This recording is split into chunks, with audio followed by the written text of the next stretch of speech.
Is John Jones the pound for pound GOAT? Did what? Is John Jones the pound for pound GOAT? He's the pound for pound best fighter in the world, and he's the GOAT. And you all know this. Numbers don't lie. Does he have pictures of you? I saw that on the internet too. Are you guys that fucking stupid? You can't be that fucking stupid to think that John Jones is not the pound for pound best fighter in the world and the GOAT. But maybe you are. He's not going to talk to any of us either, because right now...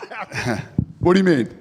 Because he's watching this, and we're all saying, questioning you, and... Yeah, question me. How do you? Who's better than John Jones? Who's pound for pound better than? No, okay, John. At what point does activity come into play, right? I mean, we all agree there is nobody better than John Jones. He's the greatest of all time. There's no question about it. But at some point when you're looking at rankings, they do have to represent what's happening in the organization at that moment, right at that time. And in the past 3 years, he's had one fight. And you thought he lost to Reyes. Huh? And when he fought Reyes, you said you thought Reyes won the fight. He didn't win the fight. John Jones did. But you said you thought he won the fight. Who gives a shit? I'm not the fucking judges. The guy didn't win he didn't lose the fight. And the one loss that he has is from a referee that should have never been a referee in a million years. He's never lost. We were just talking tonight, these kids that come in here that are undefeated, you know how hard it is to stay undefeated? John Jones went through murderer's row. When you talk about activity, and he's fought one time, but John Jones was supposed to fight. If John Jones was sitting on the couch and saying, yeah, I don't know when I'm going to fight again, then he's definitely not in the pound for pound discussion right now. He was scheduled to fight, and he got injured. He is an active fighter.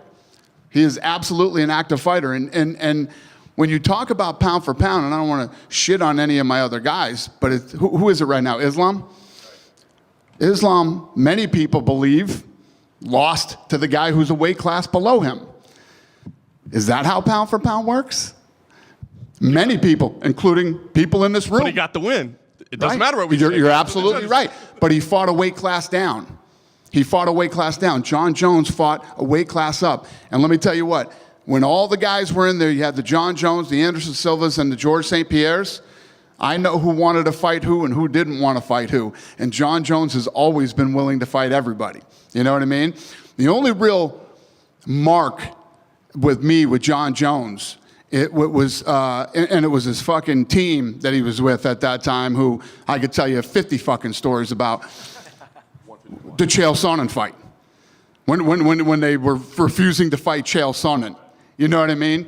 But other than that, John Jones has fought everybody that's ever been put in front of him. He went through murderer's row, and if you look at who he fought at the time when he fought them, look at the record of the guys combined that he fought. And the list just goes on and on. That makes him the greatest fighter of all time, not the greatest active fighter, because he is not an active fighter. He has fought one time in over 4 years. He is an active fighter. He just got injured. He was going in. But he hasn't fought. And he was going in to fight at heavyweight again. Okay. A weight class above. But that's and he fucking destroyed the guy who was the best guy in the division. But that's an unfortunate thing, and I think everybody here, if he was active, if he had fought one more time, would say he's number one. He was active. He blew his fucking shoulder out in training and then had to recover and is still coming back and fighting that fight. So here's the argument. You could say that we don't know anything. John Jones is we active. Don't know. No, see, that's what you do. You talk over us, so we can't answer. I apologize. You go ahead. So if he fought and we don't put him number one, then you have that argument to say you don't know what the hell you're talking about. We are all, I think everybody in this room is saying he's the greatest fighter of all time. And I think most people in this room would say he is the number one pound for pound fighter of all time. But you can't just sit on your laurels from something you did 3, 4, 5 years ago. When was the Cyril Gahn fight? Since Islam, he hasn't fought in 18 months. Okay. Okay, and it's going to be 20 months by the time he gets in the ring. So that, assuming he gets in the ring, right? We don't know he's going to be healthy. So all I think everybody is saying, and the argument against you is the fact that most people who do pound for pound lists have a 1-year cutoff, unless they're, they had a fight scheduled at the time. So John fell out of pound for pound list because it was over a year and he didn't have a fight scheduled. He did. He doesn't have a. He did have a fight scheduled, and he got injured. And so that okay. And now he does have a fight scheduled now. How many times did we ask you, Dana, is he fighting? I don't know what's happening with John Jones. Just like you say about Conor now, right? I did not say I don't know what's happening with John Jones. What I said was John Jones is injured, and he's recovering from his injury. Fucking common sense. Everybody knows that. This guy just said he knows he's fighting in fucking November. Will I announce it? I said I'll announce it when the whole card is, but everybody knows he's fighting. It's fucking silly. And I don't know what this game is with everybody, but John Jones is the pound-for-pound best fighter in the world. Until this fucking guy, and he has been he hasn't fought, what'd you say, 18 months since the Ciryl Gane fight? 18 months and then 1 in 4 years. So 18 months, he moved up and he fought Ciryl Gane and destroyed him in a weight class above him, who was the #1 guy in the world, and in the UFC. Then we book another fight. He's training for the fight, blows his shoulder out, which means he's still active, gets surgery, recovering, and is scheduled to fight in November. He is an active fighter. I think it's kind of like Bill Clinton's definition of is. I don't even know what that means, but... that was when he was getting impeached, and then the lawyer, but forget that. No, but he has been an active fighter. He's active. It's not like John Jones was not active and was not accepting fights. And I also believe, because I know how John Jones is, John Jones fights and beats Stipe. If he wins, I think he fights Aspinall. So it's all just, this is some little fucking game we're all playing that I don't understand. Well, and he is the pound-for-pound best fighter in the world, and he's the greatest of all time. I think the last point of this and you don't have to like him. It's not like me and John Jones are fucking, buddy. Well, I like John Jones, right? Yep. So, I mean, I will say that I've had my share of arguments with him just like you have, but I like him.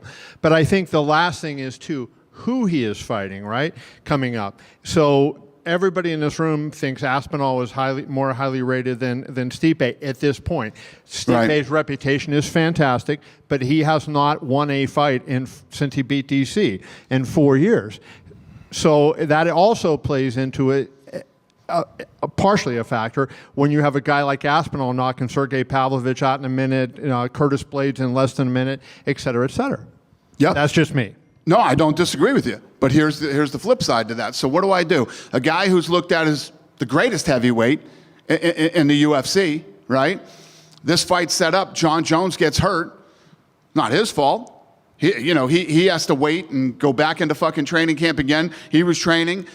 So do I just yank it away from Stipe and say, hey, go fuck yourself and sit on the sidelines for 2 more years? Or you know what I mean? If I did that, you guys would be like, oh, you fucking disrespected the greatest heavyweight ever. And you know what I mean? So would the fucking fans. So I should just shit on Stipe because John got hurt and not make the fight that he was already supposed to fight. We'll end it here, but I'll talk to you later.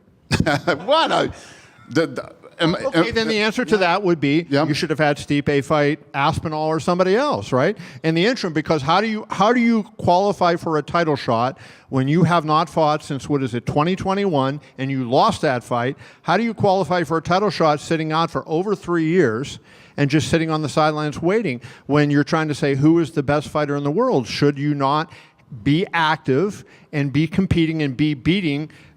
You said yourself, and Hunter has said that the UFC heavyweight division is the best it's ever been, right? So should he not be challenging himself against those fighters? So when John got hurt, instead of saying Stipe versus Pavlovich, Aspinall versus Pavlovich, why not Stipe versus Pavlovich or Stipe versus Aspinall at that point? That would be the argument. So I have two legends in the sport that wanted to fight each other. These guys are lined up. One guy gets hurt. And this is the fight that they both want. What do you do? You don't show the guys the respect. And I guarantee you this, if Stipe wins, Stipe's going to retire. You know what I mean? This will be Stipe's last fight. So are you, the media, telling me I should just tell Stipe to fuck off and, Good luck to you, Stipe. Right off into sunset. Go fight some fires, and that's a wrap for you, buddy, because Jean got hurt. Or do I show this guy the respect that I should show him and give them both the fight that they want? You know, that's the position I'm in. We had this thing lined up, and again, like you said, if Stipe was 32 years old, then yeah, then that's probably what we do. But this is probably Stipe's last fight, win or lose. And I'm not going to disrespect the guy. He accepted the fight. He was ready for the fight, and John got injured. If you don't think that I wouldn't love to just say, hey, let's do fucking Stipe and one of the top 3 heavyweights, and then we do John Jones versus, it would be great. But we already agreed to this with these guys. We already had a deal, and John got hurt. It's not like I'm trying to pull off some fucking fight nobody wants to see, or not give Aspinall's a young, badass dude. He's got plenty of time. These guys are going to fight in November, and he will fight John Jones if he wins. I almost guarantee you that. And if Stipe wins, then we'll figure out what's next for Aspinall. So if Stipe were to happen to win, does Aspinall become the full champion, given you then who knows too. Let's see if Stipe wins and Stipe feels great. Maybe Stipe does take the fight. I don't know. I'm just saying, me right here now, I think that if Stipe wins, Stipe probably retires. But you never know until the fight's over. Anything can happen in a fight. Stipe could go in there and win spectacularly, and he beats the greatest fighter of all time, and maybe he wants to test himself against Aspinall, and maybe the money's right, and it all lines up, and he wants it. Who knows? But I made a deal with these 2 guys that they could fight each other. And one guy got hurt. Now he's ready, and the fight's going to happen. And John Jones is the pound-for-pound best fighter in the world.